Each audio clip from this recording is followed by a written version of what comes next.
오늘 읽은 말씀으로 수건을 벗고 주의 영광을 보라라는 제목으로 하나님의 말씀을 전하겠습니다. 추운 겨울 아침에 어떤 사람이 방 안에서 태양이 그려져 있는 그림을 빤히 쳐다보고 있는 모습을 한번 상상해 보십시오. 그는 화가의 붓터치를 연구할 수 있습니다. 색상을 분석할 수 있고요. 아름다운 예술성도 감상할 수 있겠지요. 하지만 그 그림이 아무리 정교하고 아름다워도 그의 차가운 몸을 녹여주지는 못합니다. 실제 태양의 온기를 느끼려면 그림 앞을 떠나 밖으로 나가야만 하지요. 우리의 신앙생활도 이와 같을 수 있습니다. 예수님에 대한 지식을 쌓고 종교적인 형식들을 분석하고 또 그대로 행하지만 정작 그분의 영광이 주는 진짜 생명력을 누리지 못할 때가 많습니다. 말씀을 읽고도 마음은 차갑고 예배를 드려도 영혼은 딱딱하고 열심히 하려 할수록 오히려 더 무거워지고 초라해지는 경험을 하지요.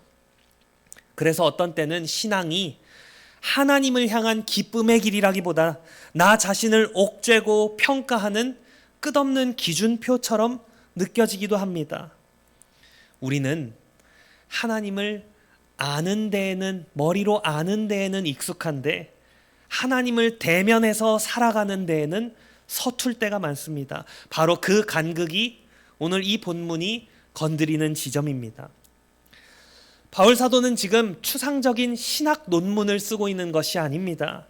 실제 삶의 한복판에서 흔들리는 교회에, 그리고 그 교회를 흔드는 왜곡된 기준들, 즉 외적인 자격, 말솜씨, 세상적인 영광에 맞서서 복음의 본질을 다시 세우기 위해 이 말씀을 전개하고 있습니다. 여러 번 말씀드린 것처럼 고린도는 겉으로 빛나는 것을 좋아했습니다. 바울은 그 기준으로 보면 초라했죠.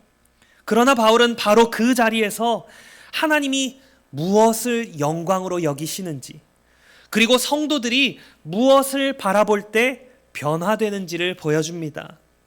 성경은 우리에게 그림을 연구하는 자가 아니라, 그림 앞에 머무는 신앙인이 아니라 살아계신 주님을 직접 대면하는 자가 되라고 초대합니다. 오늘 본문을 통해 우리 마음을 가리고 있는 수건을 벗고 우리를 근본적으로 변화시키는 주님의 영광을 함께 바라보기를 소망합니다. 바울은 먼저 모세가 전해준 옛 언약과 예수님이 가져오신 새 언약을 대조합니다. 모세가 시내산에서 율법을 받아 내려올 때 그의 얼굴은 하나님의 영광으로 빛났습니다.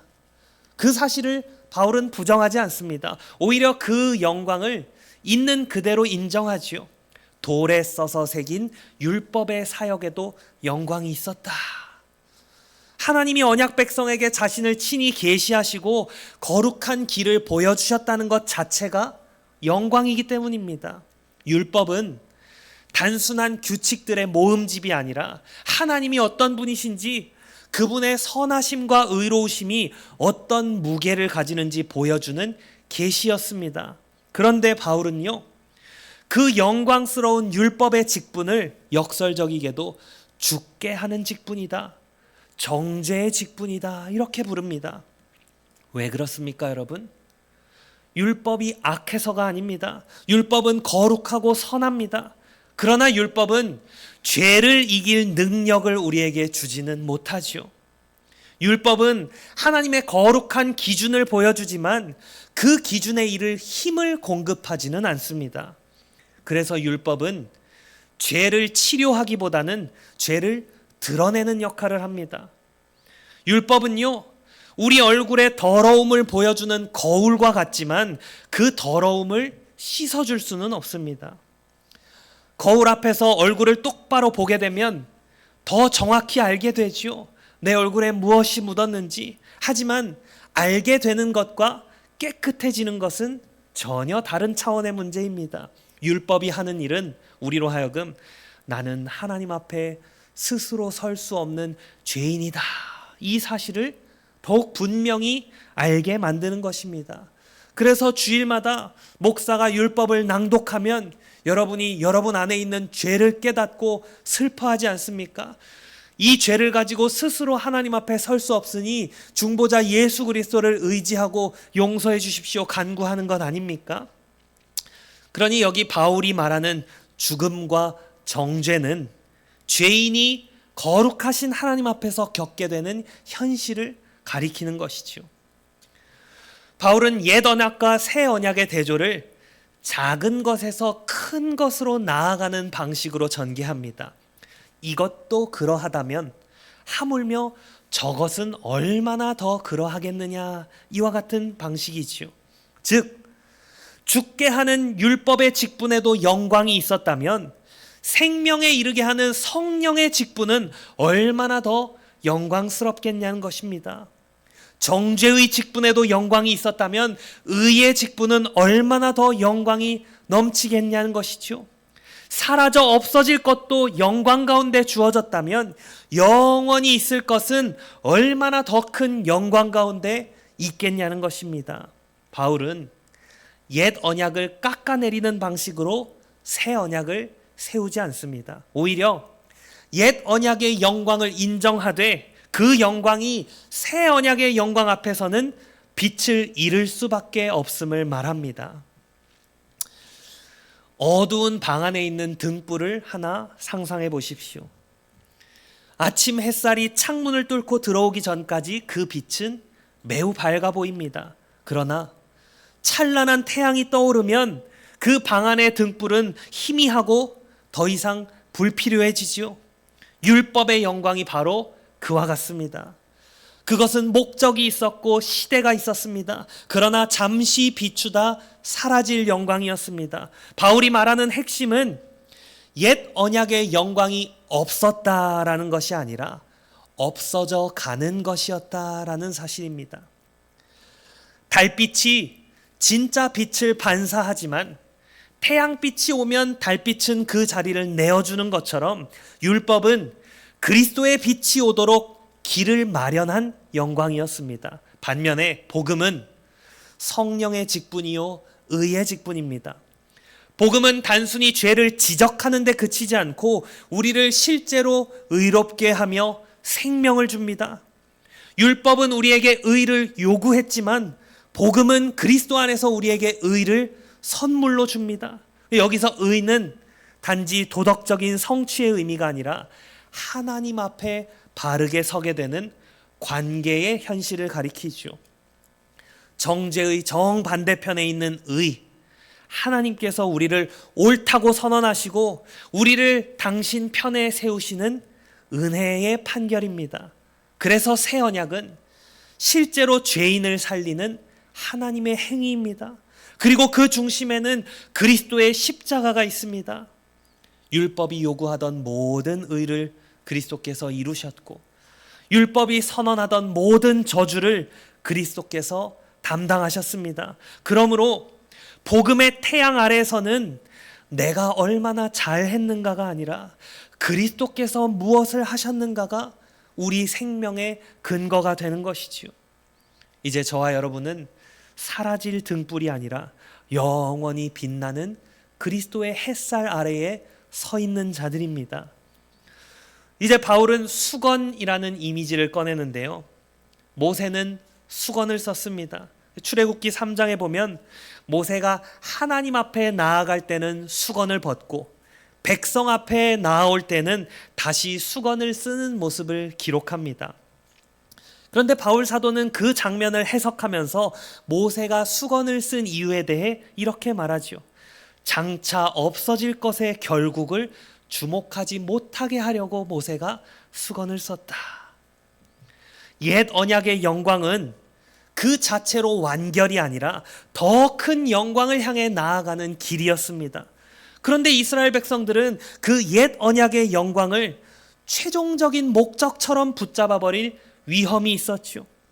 또한 죄인이기 때문에 그 영광을 견딜 수도 없었습니다. 결국 수건은 단지 모세의 얼굴을 가리는 천조가리가 아니라 죄인과 하나님의 영광 사이에 놓인 거리, 그 제한, 두려움, 그리고 백성들의 완고함을 상징하는 것이었습니다. 문제의 중심은 모세의 얼굴이 아니라 백성들의 마음입니다. 그들의 마음이 완고하여 오늘까지도 수건이 벗겨지지 아니하고 모세의 글을 읽을 때에 수건이 마음을 덮었도다. 수건이 어디에서 어디로 옮겨갑니까? 모세의 얼굴에서 백성들의 마음으로 옮겨갑니다. 바울 사도는 유대인들이 회당에서 율법을 공적으로 낭독하고 열심히 읽는 그 장면을 염두에 두고 있습니다. 그들은 성경을 읽고 연구하고 토론합니다. 그런데도 제대로 보지 못하는 일이 일어나지요. 왜냐하면 성경은 오직 그리스도 안에서만 열리기 때문입니다. 그리스도께서 결국으로 마지막이자 최종 목적으로 오셨는데 그분 없이 읽는 성경은 오히려 마음의 수건을 더 두텁게 만들 뿐이지요. 지식이 많아질수록 마음이 더 단단해질 수 있고 규정이 많아질수록 은혜의 빛은 더 멀어질 수 있습니다. 이것은 단지 과거 유대인들만의 문제가 아닙니다. 오늘날 우리도 예배에 참석하고 성경을 읽지만 정작 그리스도의 영광은 보지 못할 때가 많습니다. 여전히 자신의 행위로 점수를 따려 하거나 죄책감이라는 수건에 가려서 은혜를 누리지 못하고 있진 않습니까? 계명은 보면서도 그것을 성취하신 그리스도는 보지 못하진 않습니까?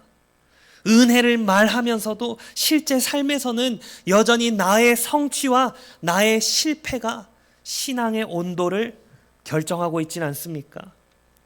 하나님이 나를 어떻게 여기시는가라는 질문이 사실상 내가 오늘 잘했나? 내가 잘했나? 이렇게 바뀌어 있진 않습니까? 이런 상태가 바로 바울이 말하는 수건의 작동 방식입니다.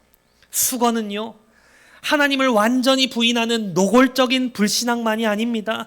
더욱 교묘한 수건은 복음을 아는 것 같지만 여전히 율법 아래만 사는 마음입니다. 말로는 은혜를 말하면서도 마음 깊은 곳은 정죄, 비교, 자기 증명으로 움직이는 것이죠. 그렇다면 이 수건은 어떻게 벗겨질까요? 바울은 단호하게 말합니다. 언제든지 주께로 돌아가면 그 수건이 벗겨지리라. 수건이 벗겨지는 유일한 방법은 주님께 돌아가는 것뿐입니다. 여기서 돌아간다라는 것은 단지 회심의 그 첫 순간만을 말하지 않습니다.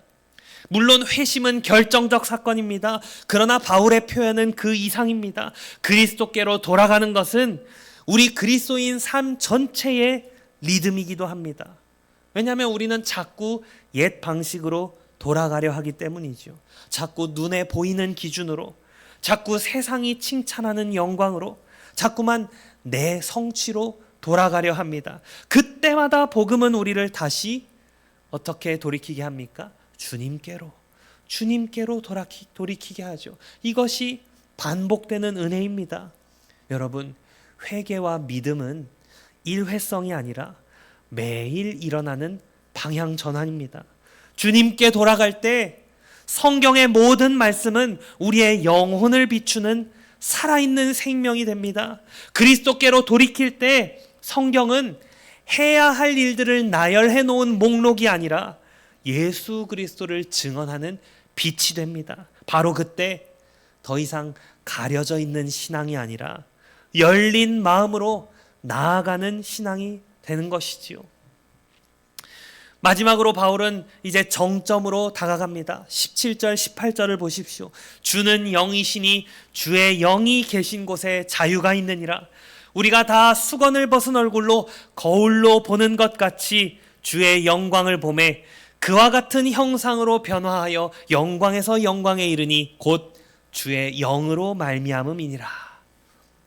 이 구절은 새 언약 아래 있는 우리 성도들의 삶의 구조를 말해줍니다.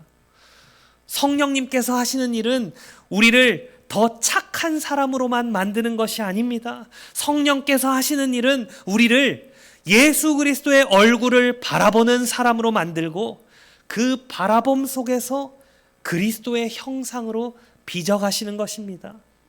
주의 영이 계신 곳에 자유가 있느니라. 이 자유를 오해하면 안 됩니다. 아무렇게나 살아도 되는 자유가 아닙니다. 죄를 지어도 되는 자유가 아닙니다. 그것은 정죄로부터의 자유이며 하나님 앞에 나아갈 수 있는 자유고 두려움 없이 얼굴을 들 수 있는 자유입니다.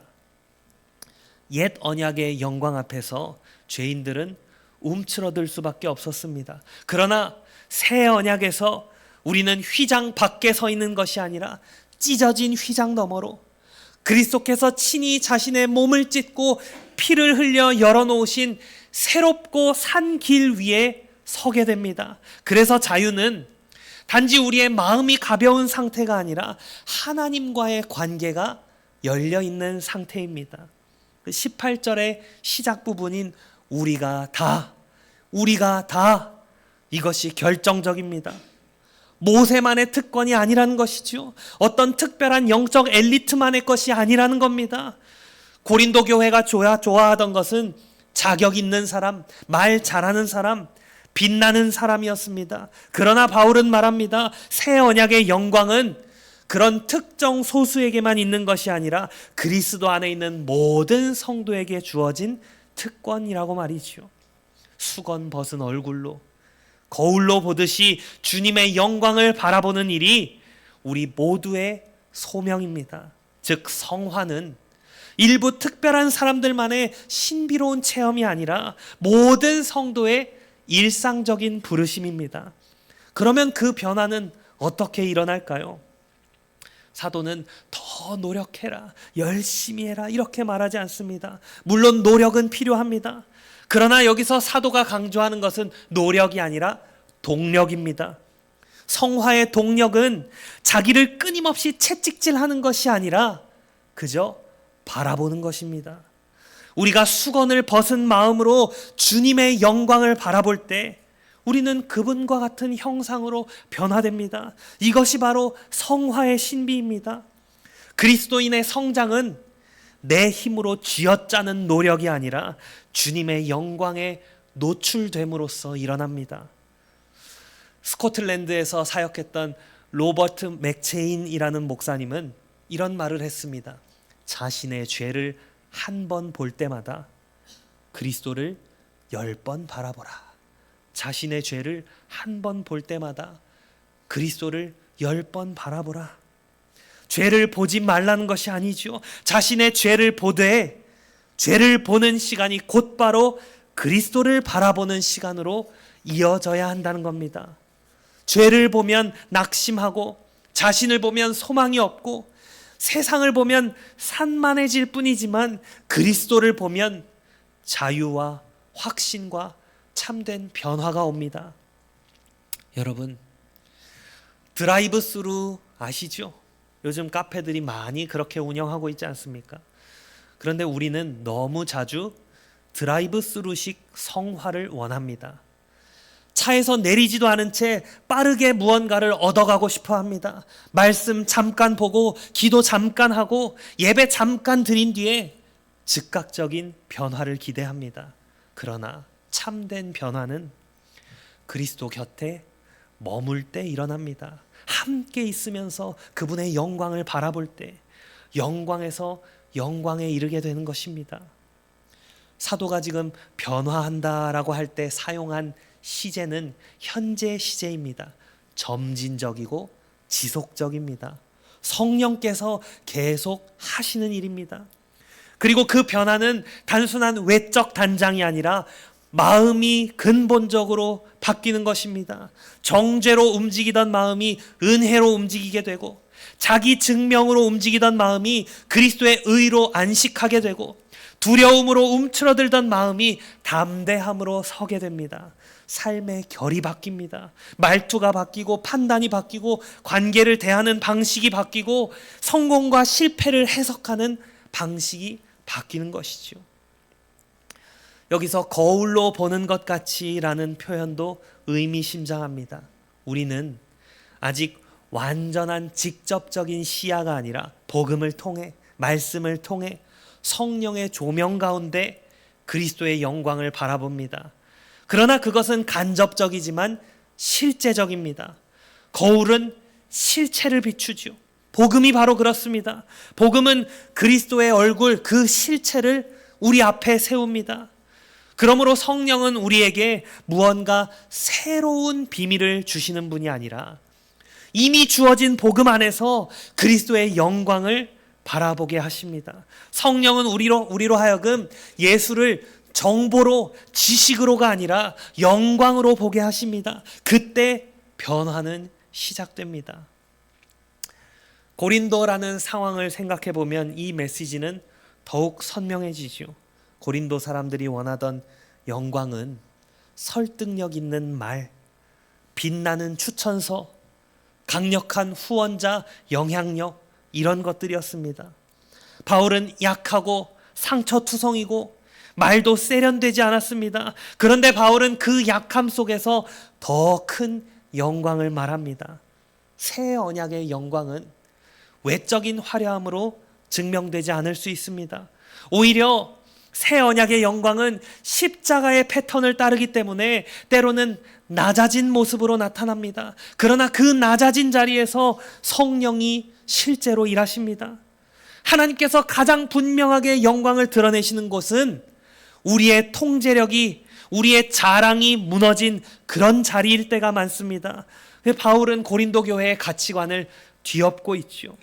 더 엘리트가 되어서, 더 부자가 되어서, 더 높은 자리에 올라서 증명하는 것이 아니라 십자가로 돌아가서 그리스도를 닮는 것입니다.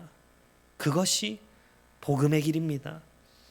더 그럴싸해 보이는, 더 강해 보이는 길이 아니라 오직 그리스도께 붙어 있는 길, 더 화려해 보이는 길이 아니라 오직 그리스도의 얼굴을 바라보는 길 말이지요. 말씀을 맺겠습니다. 해안가에 앉아서 새벽녘 바다를 바라보고 있으면 처음에는 태양이 뜨는 것이 느껴지지 않습니다. 하지만 계속 머물러 지켜보고 있으면 어느덧 빛이 바다를 가로질러 눈이 부시기 시작합니다. 어둠이 물러가고 순식간에 온 세상이 광채로 가득 차게 됩니다. 그리스도인의 삶이 그와 같습니다. 주님의 영광을 바라보는 우리 안에 성령의 빛은 점점 더 밝게 비춰질 것입니다.